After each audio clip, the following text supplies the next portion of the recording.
They don't make them like they used to, those guys. And I can't get used to the way that it is today. No one to look up to, hard times.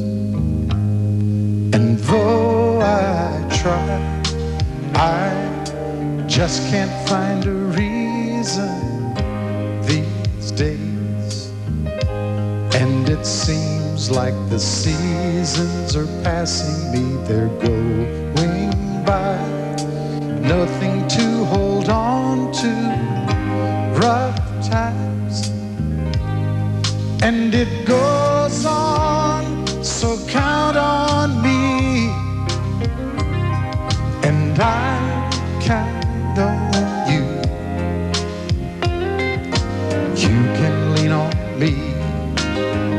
The two of us are stronger. We won't be alone any longer.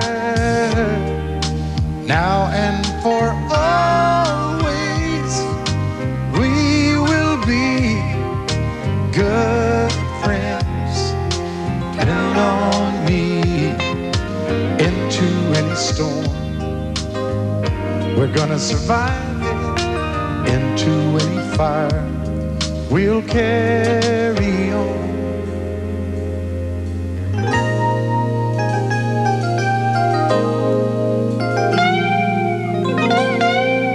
Know that one day you and me will both be old friends, and we'll sit on the sofa and talk about how they don't make them like they used to.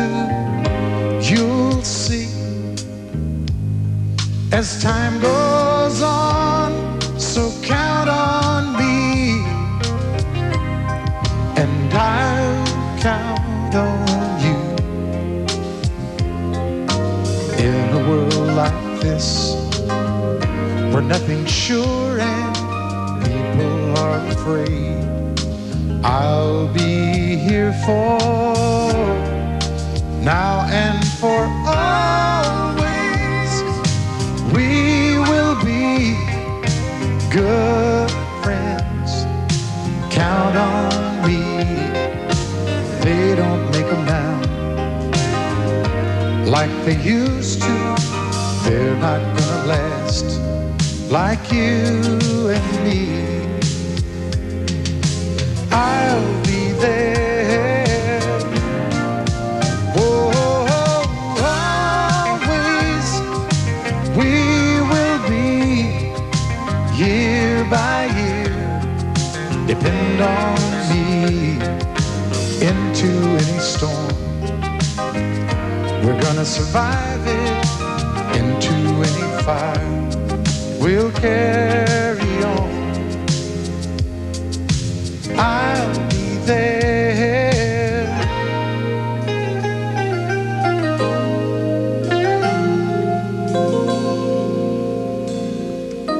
They don't make them like they used to.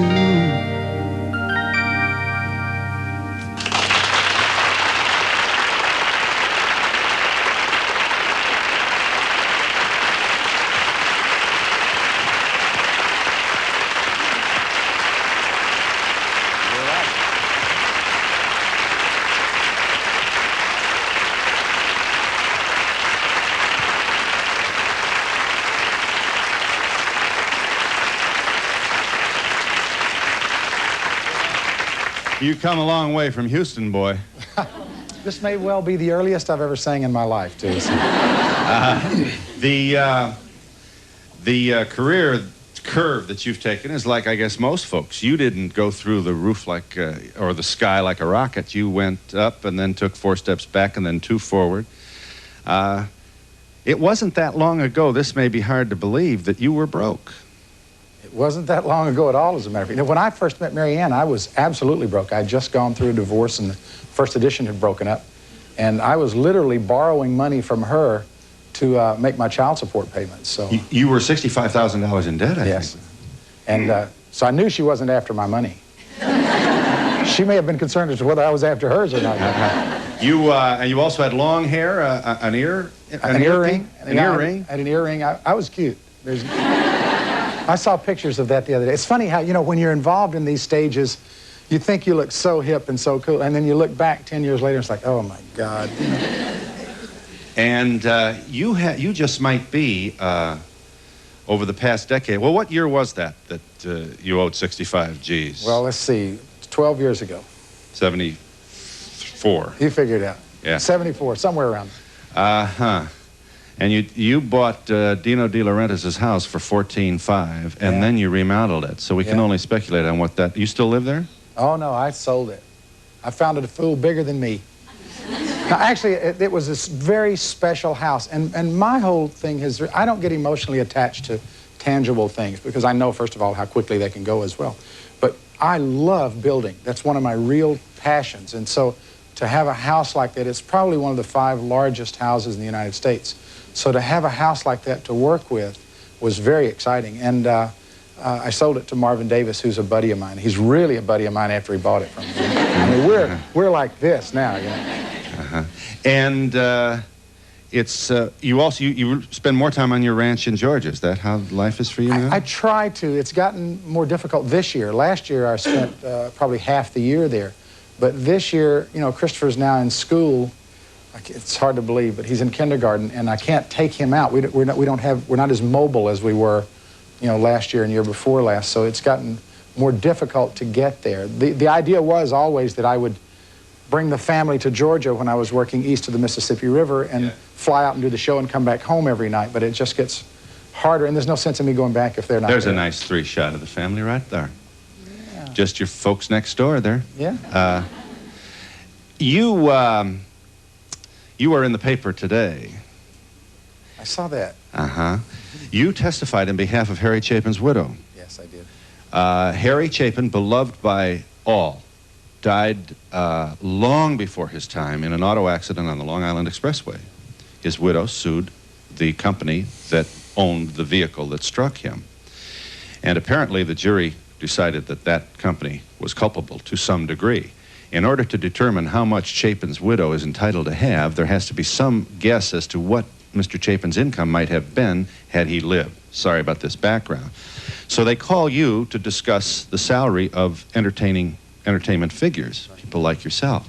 And you took the stand, and very honestly, in behalf of Mrs. Chapin, of Harry's widow, you said over the past several years, you have made as much as, in 1 year, $30 million. 30 I was surprised too. I don't know. million. In 1 year, this is. Well, I'll tell you this will certainly keep you in Tabasco sauce, won't it?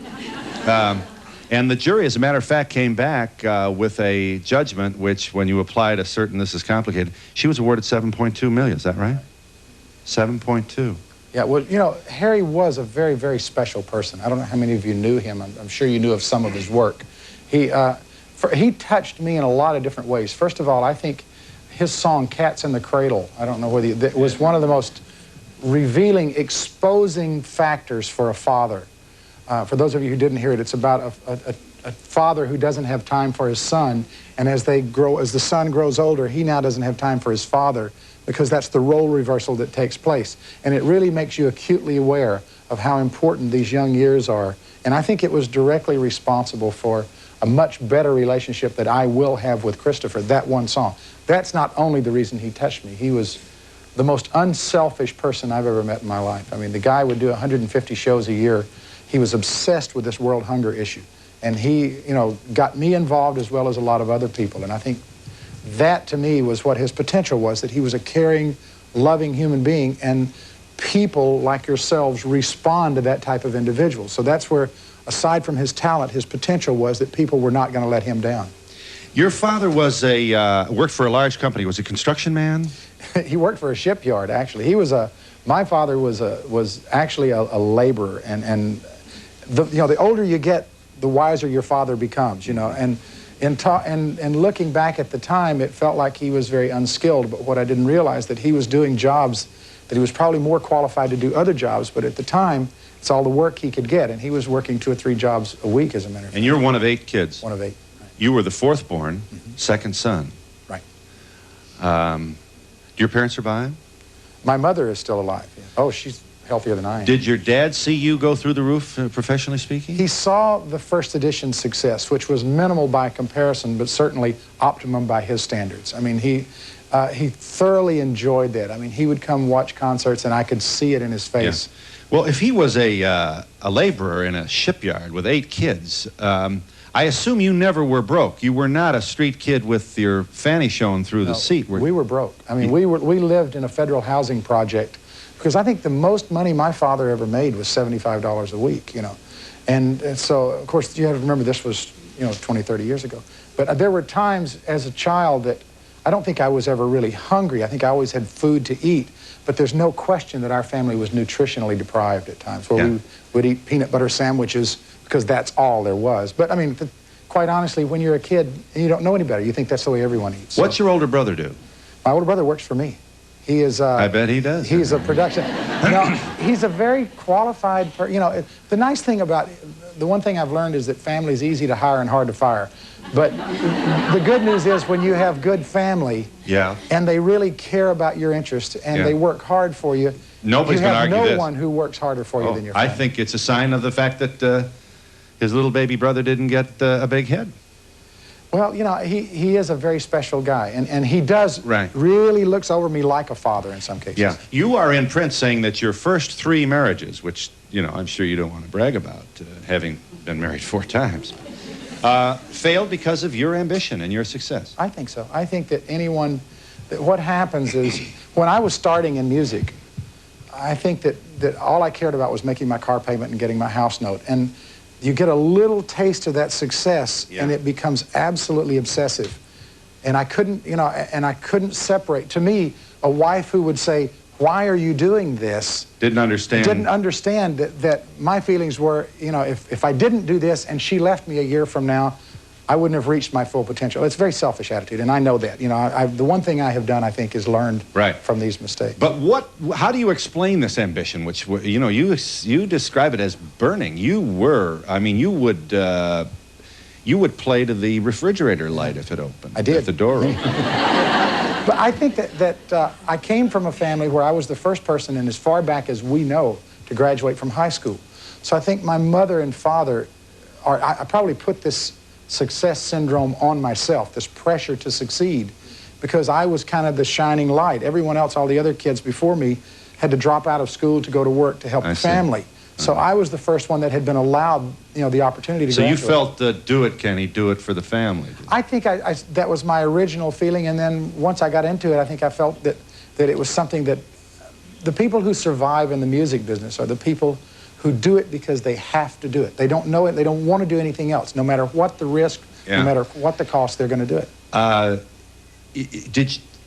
Is it Lucille brought you back from the dead? No question about it. That was it. When the first edition broke up, everyone kept saying to me, "I don't know why you don't go back to Nashville, find another Ruby, Don't Take Your Love to Town." And I said, believe me, that's not as easy as it sounds. But that was exactly the game plan we took. We went back to Nashville, Tennessee. I met with all the songwriters, and we said, "Okay, guys, give me a Ruby, Don't Take Your Love to Town." Both songs about guys who got shafted by women. I was curious to know how you were going to work out of that. I wonder that was unusual for any time, huh? Well, Ruby, Don't Take Your Love to Town was very unusual. Well, that was painful. That was a political statement. Well, it was a song about the war. What it did was it reduced the war to one-on-one. If you hear about 10,000 people dying, you don't relate to that. But if you hear about a poor guy who's laying in a hospital suffering from wounds that are going to be there the rest of his life, we all identify. That could be us. Lucille was the same kind of tragedy. It was like a melodrama that was played out in 3.5 minutes. And what separates country music, folk music was music about the land. Country music is music about the people and their pains. And the beauty of country music, it's the white man's rhythm and blues. Rhythm and blues and country are absolutely identical. Yeah. What they say is, if it hurts, it hurts. They don't try to get real clever with the way they say it, and that's what makes it so special. You sang for the old folks' home when you were 6, 7 years old. You Are My Sunshine. Yeah. You sang 25 cents. Yeah, I loved it too. Actually, it was a big payday. Yeah. Have you ever been named Country Music Entertainer of the Year? No, not Entertainer of the Year. Why do you suppose that is? I think there's a real need in the country music area to retain that country identity, and I think that I'm a country singer, by choice, who's been influenced by a lot of other types of music. But can't we say the same about Barbara Mandrell? Well, Barbara, I think, is really her heart. She's more core country. I was in jazz for 9 years, and I think that what happened is originally I was doing country music trying to sell it to a pop audience. Yeah. And then once I found that pop audience, I shifted and started doing pop music, selling it to a country audience. So I was disappointed that I never won that, but certainly understand it. I mean, it's part of the game, Is country okay now? Country has had its financial problems. I think country will always be okay. Yes, I know that. It's cyclical. No, I don't mean that facetiously. But is it not in a valley now? How do you explain that? Well, it's a strange phenomenon. There's a huge, always has been and always will be in country music, this polarization of people who want to keep it very country, pure. Yeah. And other people who say, my theory has always been country music is what country people will buy. They say, well, how can we play that on a country radio? I said, it's simple. Play it. If they don't buy it, take it off. It seems pretty simple to me. If they like it, how can you say it's not country music? But I understand, but I think that's where the problem comes. There's no unification of direction, but they're working towards that. I'm glad you waited. Caller, go ahead. Hi, Kenny. Well, hello. I saw you in Kalamazoo a month ago, my sister and I. You were really great. Thank you. I have a question. I've got a record with a song on it called You've Got to Be Tired. Did you write that? It's beautiful. I didn't hear what the title. What's the name of the song? You've Got to Be Tired. Oh, You've Got to Be Tired. No, I did not write that. I think, if I'm not mistaken, Larry Butler, who was producing at that time, wrote that song. That is a beautiful song. That's the first I've heard it. Do you have any plans for a gospel record at all? You do it so well.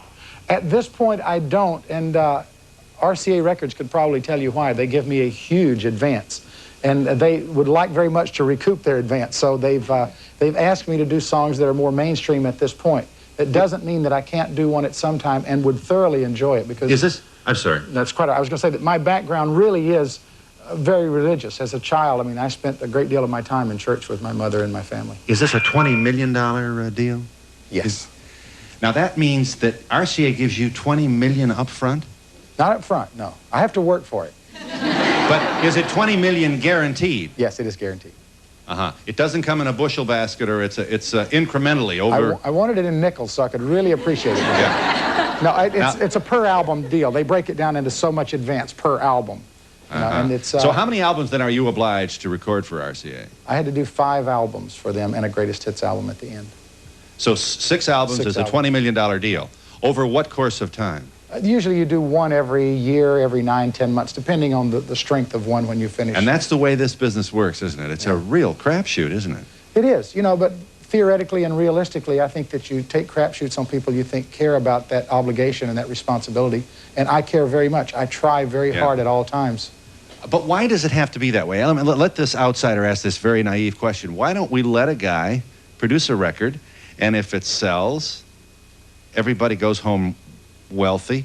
What's the reason for the big risk here? There's such an interdependency between me and the record company. I'm really, no matter what product I do, I'm at the mercy of the record company and their promotional staff. So the reason people like myself who have don't want to bounce around as you want... You want to lock into a record company that has a reason to promote your next product, because they have... Your catalog is where the big volume comes. If I have 4 albums in a row that sell well, every new album I do, people go back and buy old product because they start collecting the things that you've done. But the reason a person like myself asks for and gets in advance is because the record company has less risk if they're dealing with an artist like myself than trying to break a new artist. And the reason I require the advance is because I feel that if they promote me properly, I should sell that many records. Right. So it puts the pressure on them to do their job. But what about the pressure on you? And do these guys look differently at you if this thing doesn't work? It must be... Don't you feel like... Well, yeah, I feel the pressure to perform, but I feel that I have really taken that responsibility to heart. And that every song I do, I weigh it and decide who the audience will be and how will it work. Do you wonder what Neil Diamond gets, and do you care, and is there, you know? No, come on, honest. If I really cared, I'd ask Neil. Actually, no, I don't pay a great deal of attention to that because I think there's a true value and there's an implied value. And I think as long as we deal with... But in this age of who's first and who's second, I think one of the real good features as far as me personally concerned and living with myself is that I've never needed to be number one. I couldn't care less if there are 15 people. I like to stay competitive and stay contemporary. That's all I ask. I don't care that my records are not number one, that I'm not the hottest thing in the business. That doesn't bother me. Mm-hmm. We're in New York City with Kenny Rogers, and we'll be back in just a moment.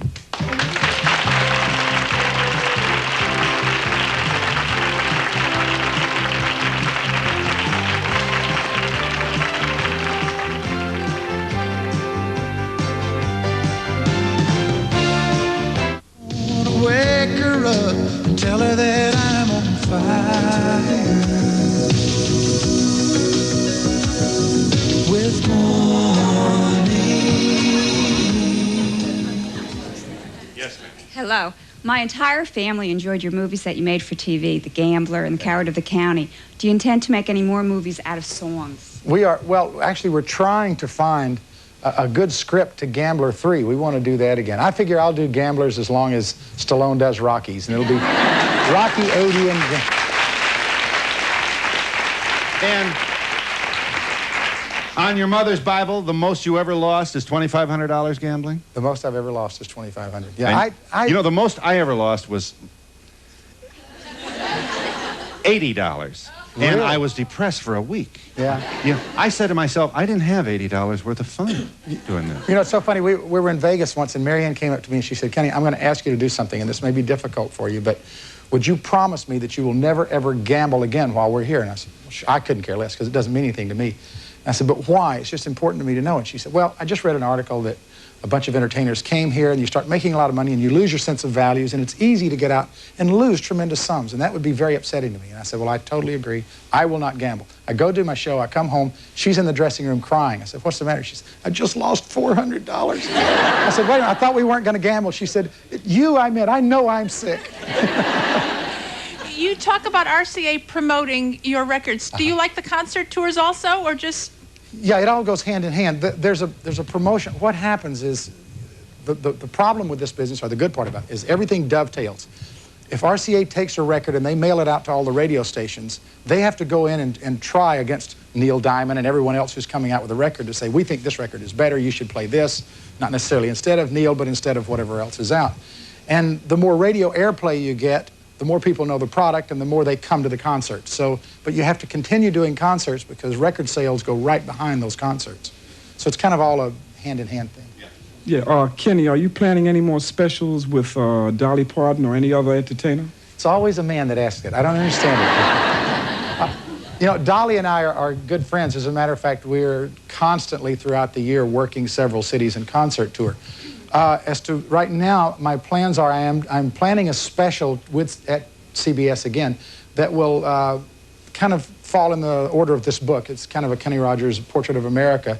And in that, there will be other guests. And at this point, we have not finished negotiations, so we don't know exactly who's going to be there. But that's half the fun of it for me, is working with other people. Who was responsible for getting all the people together for the We Are the World project? And why wasn't someone like John Denver included, who did a lot for world hunger? Absolutely. There's no question about that. That was an unintentional oversight. John Denver is a friend of ours and a friend of everyone's. And the way that We Are the World came about, Ken Cragen, who is here and is my manager, and was responsible for organizing We Are the World, what happened is the group of people that were asked to do this were people who were all involved in the American Music Awards that night. So we all came from the American Music Awards and went to the studio. It was not intentionally that we overlooked anybody. It was the convenience of having that nucleus of people available to us that easily, because there's no way we could have gotten that group of people to come from independent sources and show up that night. Have you learned anything from that experience? Yeah, I've learned a lot from it. Right. I think that, first of all, that you learn that people will rally around a cause they believe in. Right. And that secondly, you do need to be careful that there are people who deserve to be involved more so than other people, and regardless of stature. I think if someone cares enough about a project, they deserve the opportunity to participate, because they're the people that when the other people go their way, will still be out there beating the doors down for this cause. Are there other people besides Denver that you feel were overlooked? Well, what happened is it wasn't a question of being overlooked. Once the word got out that we were going to do this, people started calling us. I say us, Ken Cragen's office. And what happens, once you have over a certain number of people, there's a dilution factor. You no longer see the personalities involved. It becomes a huge corral. So once we had obligated ourselves to these people who were on the American Music Awards, it was then hard to open up the door to other people coming in. But there seems to me to be another more important, more complicated question about this. Where's Ethiopia today? And where are those kids with the distended bellies and the sallow eyes? And did this fall off the table? And is the record over? And is this? Don't miss my point. No, I understand. There's no one is going to challenge your sincerity, but and why don't we have one of these every night? And who's? It just seems to me to be an inefficient, almost kind of theatrical blowout, temporary way to solve a very complicated systemic problem on this globe, on the planet. What appears to be actually an unsolvable problem. But the problem is we cannot approach these as if they are unsolvable. It may take a long time to do this. None of us thought we're going to go do this song, and boy, next week everyone's going to get food. There are two different factions of hunger-fighting people. There are the groups of people who are trying to feed the people who are hungry today, and groups of people who are trying to solve the long-range problem, because sending food, people cannot feed people. There's a third group, Kenny, just let me make this point, and that is people, many of them well-intentioned, this is not a comment about character at all, I understand, who feel that if you sing a song and send your $5, you've done your job, and that somehow we don't have to worry about this anymore. Well, I tend to believe... Including media, may I say, that has dropped this thing. Now we're into something else. I think drugs now is what media's on. What happened to hunger? Well, it's still there, and we are all still working at it at different levels, but quite honestly, I think that there are that group of people who in their hearts can do no more than that and should not be made feel guilty because that's all they can do is donate. Organization is a huge problem in this world hunger issue, and it's much greater than I ever anticipated it would be. Mary Ann and I have been involved in this World Hunger Media Awards, where every year we give awards to people who do the most towards public recognition of world hunger. And we get tremendous articles, and a lot of people, our feelings are that governments have to solve this problem. And when you start dealing with politics, it's just way beyond me. I'm charitable, not political. You have taken some fascinating pictures. For a guy, you don't spend that much time sitting around the old hotel room when you're on the road. If you'd sat around as many hotel rooms as I had, you'd want to get out too. You start talking to yourself. So you got yourself photography buffs will want to know what kind of equipment you're using here. Okay, it's a 4x5 Technica camera. Let me show them. This is, look at these good old boys here, huh? Those are real cowboys, Sue. Those are not Hollywood cowboys. Look at this, what you're doing here. Yeah, this was in San Francisco. About 5:30 in the morning we went down. And to me, Ansel Adams was my hero, and I studied with John Sexton, who was Ansel Adams' assistant for 4 years. And this, of course, is the Lincoln Memorial. And this was a guy named Muswright in Lexington, Georgia, and a very special guy. This was Mono Lake in Northern California. Look at these. This is a study here. Look at this. You know what? Look at this now. Are cowboys happy?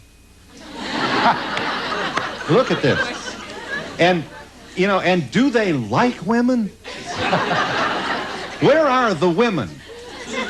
There were no women. I don't understand it. There's a great cartoon in a recent New Yorker magazine.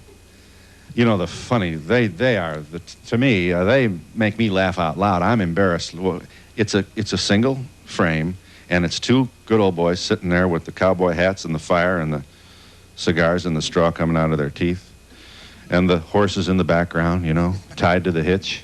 And the cactus to the horizon and the mountains, and the guy is saying, "Did you ever think there might be more to life than rolling along like a tumbling tumbleweed?" And that's what I thought of when I saw this photograph. Where'd you take this? We were doing the movie Wild Horses, and The guys were the wranglers on the set. They were the people that were responsible for collecting all the horses after we let them get away. Joseph Karsh wrote your foreword. Yes, This is the guy that does all the portraits. Yes. He did Churchill. Yes, and, he did. Lots of other He did people. Kennedy, he did Castro. I think he has 22 commemorative stamps with his pictures on it, which is pretty impressive. And he's very impressed with your work. He was so nice. You know, when I'd finished about half the book, I happened to be in Ottawa, Canada, where he lives, and I went by and took him the pictures and showed him, and he was so encouraging. I might very well have given up had I not met with him at the time. What does a guy who makes $30 million a year care about selling a book in the first place anyway? I don't care about selling the book. I enjoy taking the pictures. You know, it was, for me, this is so therapeutic because it gives me a chance to do something, again, that's creative, that gives me instant gratification because I take these negatives home and I develop them and I look at them and I say, yes, I got what I wanted. Right. And it gives me something to do with my days. You know? There's no shame in wanting people to like it enough to buy it. You know what happened is that it? Is it? It's an ego? Well, no, when I did the pictures, I started realizing, what am I going to do with them? I can't hang them on the wall. What am I going to do with 100 photographs of the United States around my house, you know? And someone suggested that I do it in the form of a book.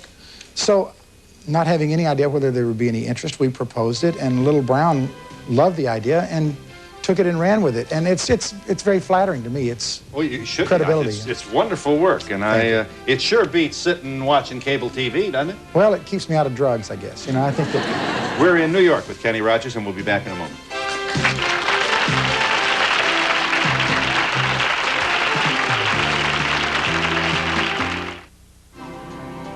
Sing a song, sweet music man.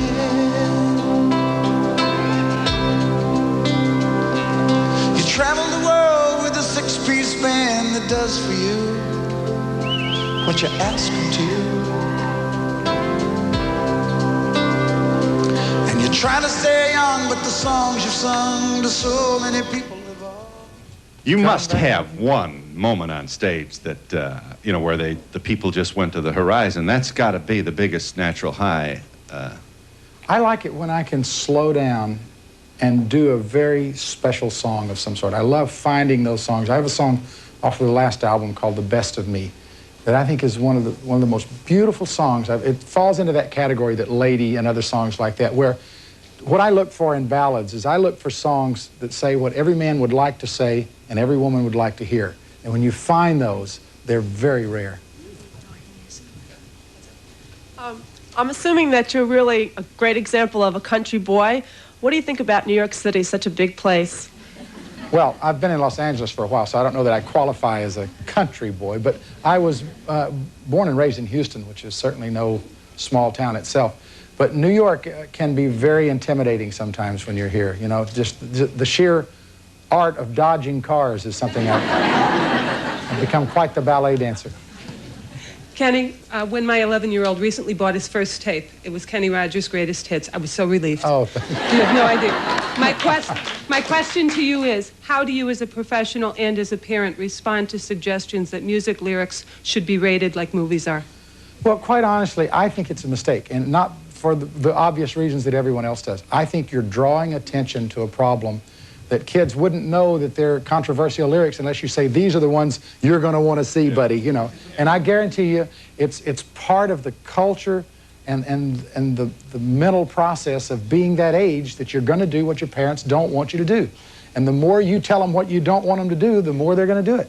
That's just my opinion. I also read that you are drug-free, true? Yes, totally. Alcohol as well? I don't drink at all.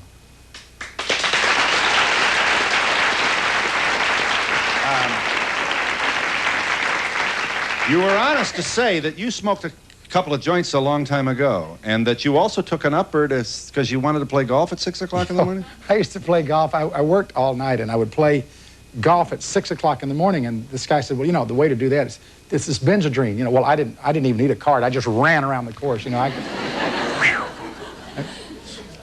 Yeah. Hi. Hi, how are you? Other than music, what directions do you see your life taking? And also, where do you see yourself 10 years from today? Well, I see myself 58 years old. Works out mathematically, doesn't it? I think that probably what I will do when music is no longer available to me And I think that's not a decision I will make. That'll be dictated through trends and whatever. That I can do television, I can do movies, as a matter of fact. And in my photography, I think, is a great outlet for me because, quite honestly, none of us know what our health is going to be like as we get older. I mean, you know, knock on wood or whatever, I'll be healthy. But if I'm not, photography is something I can do from a wheelchair if I have to, you know. And so it gives me a great source of energy to know that there is a place to go with something I can do. I think we all lucked out being here. Thank you. And I hope we hear Lucille. Thank you. I hope you do too. Yeah. I'm singing Lucille. Kenny, since you started singing when you were 6, is there any possibility your son Christopher might follow? Christopher absolutely loves being on stage. I mean, he's last night, night before last, I brought him up and he said, you know, Dad, you really should ask me if I want to come up here. I said, oh, excuse me, I didn't realize that. But once he gets up there, he absolutely comes to life. He walks around and waves to the people. I have a son, 22, who is one of the most talented kids I've ever seen. His name is Kenny as well. He writes, he sings, he produces, he arranges, he does everything. And I think he has just signed a record deal with EMI. This was a young man with whom you had not the best relationship for quite a long time. Right. Is that healed? I think so, and you know, it's like everything else. Nothing heals overnight. Well, pardon this prying, but I mention this because I think that this is not atypical. I think there are lots of males out there who are estranged from children because of the fear the kids might have of appearing to be disloyal to Mom if they go and talk to Dad. Do you know, this is a little bit, this is a very simplistic read on a complicated issue. Do you feel that was working in this issue with you? I think it was part of it. I think the other part was that I was so high profile, and he saw me but didn't have access to me, couldn't understand why I didn't come find him. You know, I have a daughter also who's 27 or 28, and I had basically the same situation with her. But fortunately, they're very sensible kids. We now have sat down, I've explained to them what my situation is, my problems are, and they, to me, theirs, and we're really working at it. And we'll be back in just a minute.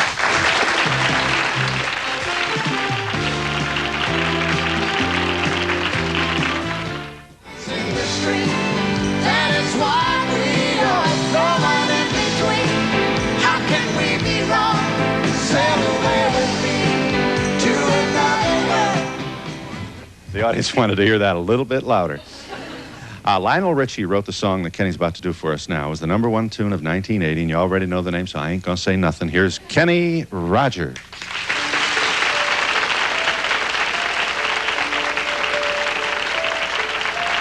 Lady, I'm your knight in shining armor, and I love you.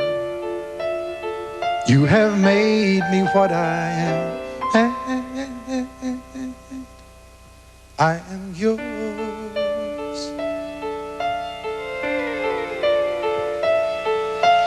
My love, there's so many ways I want to say I love you. Let me hold you in my arms forevermore.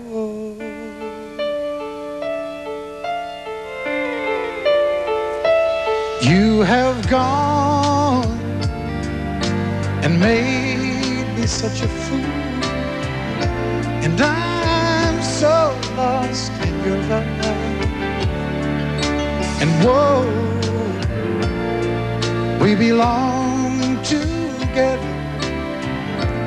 Won't you believe in my song?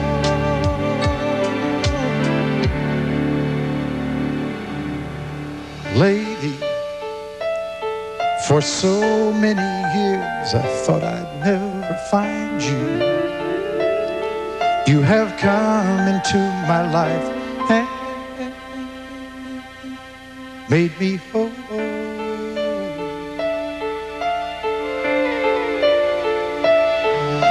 Forever, let me wake to see you each and every morning.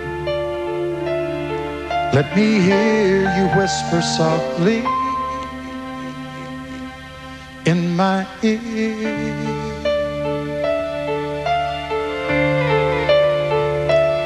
In my eyes, I see no one else but you. There love like I love. And yes, oh yes, I'll always want you near me. I've waited for you for so long. And lady, your love's the only love I need. And beside me is where I want you to be. 'Cause my love, there's something I want you to know. You're the love of my life. You're my lady.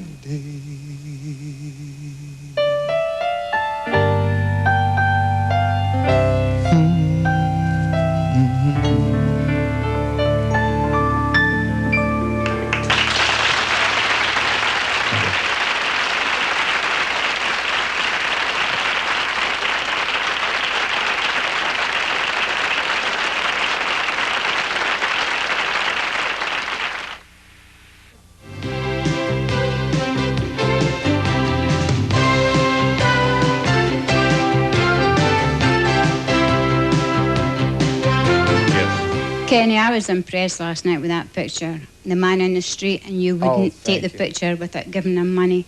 Thank you. I was really impressed. One of the pictures in the book is a picture of two guys on the Bowery here. And what I'd the said guy in the was- box? No, there's another one where there's two guys standing in a doorway. And my point was that I tried not to invade their privacy. I tried to always talk to these guys and make sure they know what I'm doing with them before I do it. Yeah. Kenny, you were involved in Hands Across America, and we really appreciate that. One of the problems that I see is people saying, I'll have favor of homeless shelters, but not in my neighborhood. How do you feel about that? Yeah, I think it's a tough call. You know, at the same, you know, you have to realize that you're dealing with people who have serious investments in some of these homes, and they're concerned, and for some of these people, this is all the money they have in the world, is the equity they have in their homes. Can't justify it, but at least you can understand it a little bit. I don't know what the solution is. Hi, Kenny. How did you enjoy performing with Paul Anka on Saturday evening? Paul is great. You know, I've known him for 20 years, and it's the first time we've ever worked together. And actually, unfortunately, we only did 5 or 6 shows together, so we didn't get a chance to sing together. But we're talking about doing something where we will get a chance to perform together. Are you going to work with Paul McCartney? If he will. I mean, I'm certainly available. But you've expressed your interest in that for what? And so far, he hasn't expressed any interest in return, so probably not. Hi, Kenny. Where and how did you meet your wife? Marianne does a show called Hee Haw.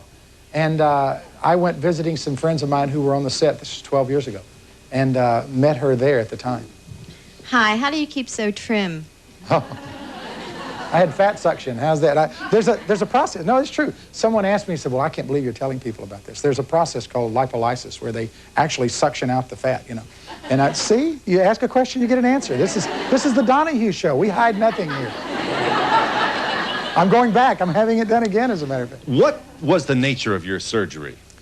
No, I'm talking about the throat surgery. The throat surgery, that was simple. There was a node, which is like about the size of a match head on my vocal cords. That must have...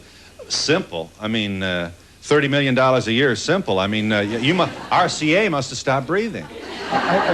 My guess is they have a clause in their contract that if I get a node, they can cancel their contract. But the truth is, I really prefer not to be a slave to anything, including music. If it happens, it happens. I certainly don't wish that on myself. So you didn't let it make you crazy? Refuse to.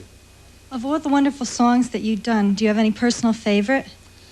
Well, I was explaining during the break down here, I think that Lady is head and shoulders above almost all the songs in the world. The song I mentioned earlier, The Best of Me, and what I love about it is I was explaining to capsulize those of you who haven't heard the song. There's a line in there where the guy has had several other relationships, and at the end of the song he says, and I only hope that in return I might have saved the best of me for you, which I think is such a nice statement, and it's hard to find songs that are so beautifully written that have that type of sensitivity to it. You're very patient. I thank you for waiting. I don't have a lot of time. Go ahead. I can't hear you. Hello. Yes, go ahead. Is this Phil? Yeah. This is Tommy McDonald. I worked with Kenny at Benson Carbon and Ribbon Company in Houston, Texas. Very special friend of mine. This is your life. that true? Say hi. Hi, Tommy. How you doing? Great. What did you do there? We sold carbon paper and ribbon. We did. A lot of it, as a matter of fact. What year was that? This is 1956, 1957. Right. How much did you make? Oh, we made a bunch of money, about $100 a week. Well, we're glad you called, Tommy. Good seeing you. We'll be back. All right. Bye-bye now.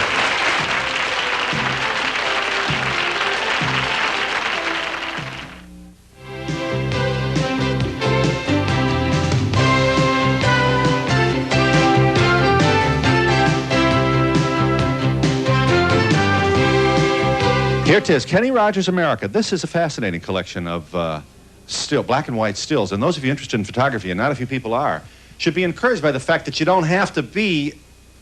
You can get into. You got into this late, may I say? 2 years ago. Yeah. Yes, ma'am. Are you going to be at Westbury next year? I'm sure I will. Westbury is one of my favorite Service is provided and promotional fees paid by the following. Things do you do for your work? When it comes to thinking of new ways to crash test cars, no one goes farther than Volvo. Volvo, a car you can believe in. Use quality True Test Easy Care paint for Easy Does It painting in 3 finishes and many decorator colors from True Value hardware stores and home centers. The Drake offers an exciting weekend in New York at a special price. The only Swiss hotel on Park Avenue. For reservations, call 800-DRAKE-NEW YORK or 212-421-0900. So for me, I much prefer concerts where I get immediate feedback if I'm right or I'm wrong. Movies take 6 months. Are you a different parent?